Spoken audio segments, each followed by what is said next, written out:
এনসিপিআই সাংসদদের ওই যে তিনজন রয়েছেন, আবু তাহের, খলিলুর রহমান, ইউসুফ পাঠান, এখনো পর্যন্ত কিন্তু কনফিউশন থেকে গেছে। তারা মানে ওই ধরি মাছ নাছুই পানি গোছের একটা বিষয় রয়েছেন।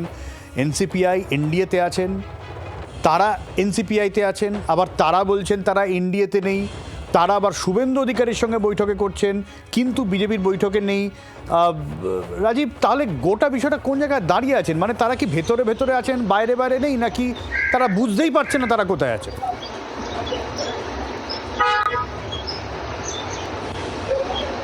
দেখো, এতটা বোকাও তারা নন যে তারা বুঝতে পারছেন না। সব্যসাচী, এই যে তুমি শব্দটা বললে ভেতরে ভেতরে আছেন বাইরে বাইরে নেই, একদম পারফেক্ট এটাই হবে। তার কারণ এরা যারা এই খলিলুর রহমান হোক বা আবু তাহের হোক বা ইউসুফ পাঠান, তারা এমন একটা থেকে জায়গা থেকে জয়ী হয়ে এসেছেন যেখানে তাদের বেশিরভাগ ভোটার, তাদেরকে যারা ভোট দিয়েছেন তারা সংখ্যালঘু মানুষ। তাদের পক্ষে বিজেপিকে সরাসরি সমর্থন করাটা অনেকটা সমস্যা। আবার কেন্দ্রে বিজেপি সরকারের নম্বর চাই বিল পাস করাতে গেলে, তাই এই তিনজনকেও দরকার। এখন এই মুহূর্তে একটা এমপি খুব দামি এই মুহূর্তে, সেই জন্য এই তিনজনকে রাখতে হবে। তাহলে সমাধান কি? সমাধান হলো বাইরে নিন্দা করো, বাইরে বিজেপির এবং এনডিএর নিন্দা করো, তার সঙ্গে না থাকো। মুসলিমদের স্বার্থ রক্ষা করতে হবে, মসজিদ থেকে মাইক খোলা হোক, বা নতুন করে আবু তাহের এখন দেখবে বেশ কিছুদিন ধরে তিনি মন্ত্রীদের দপ্তরে দপ্তরে যাচ্ছেন, চিঠি দিচ্ছেন, কোথাও কালভার্ট করতে হবে, কোথাও রাস্তা করতে হবে, ইলেকট্রিক পোস্ট লাগাতে হবে। এই বিষয়গুলো এতদিন পর সাংসদের হঠাৎ মনে পড়েছে, তিনি মন্ত্রীদের দুয়ারে দুয়ারে যাচ্ছেন।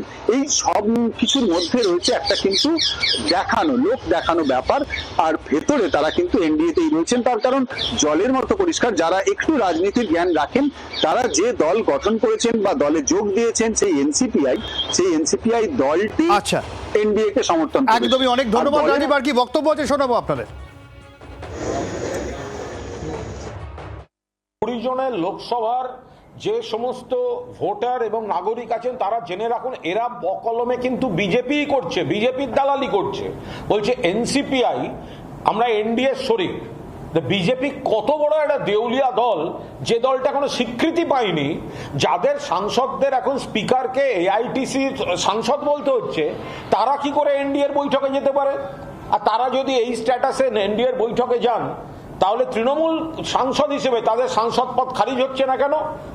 এটা তো স্রেফ বিজেপির আশীর্বাদে, বিজেপির দয়ায়, বিজেপির স্পন্সরশিপে, বিজেপির পায়ে ধরে টিকে আছে এরা। এনডিএতে নেই, বিজেপিতে নেই। আমরা আমার কমিউনিটি, মাইনরিটি কমিউনিটির মধ্যে লড়াই করে যাব।